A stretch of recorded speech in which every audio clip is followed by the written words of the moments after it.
সত্যি কথা বলতে এখন ফেসবুক, ইউটিউব এই সমস্ত জায়গাগুলো নয় বেডরুম আর নয় বাথরুম হয়ে গেছে।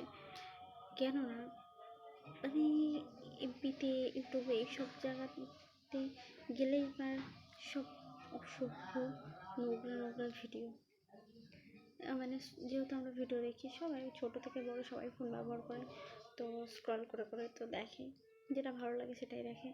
কিন্তু সত্যি কথা বলতে মানুষ এখন ভালো জিনিসের থেকে খারাপ জিনিসটা সব থেকে বেশি দেখে।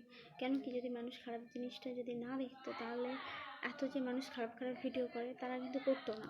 কারণ মানুষ খারাপ ভিডিওটা দেখে বলেই খারাপ ভিডিও করছে। তো যাক, যাতে যাতে রুচিতে বাঁধে।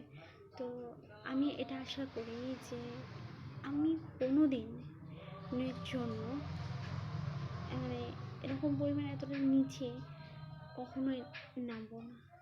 কেন কি, প্রথমত আমার তো একটা মান সম্মান, তারপরে আমার মা বাবা, আমার আত্মীয় স্বজন। কেন কি, আমার সম্মান মানে তাদেরও সম্মান, তাদের সম্মান মানে আমারও সম্মান। তো তার থেকে বড় কথা, এখন আমার সাথে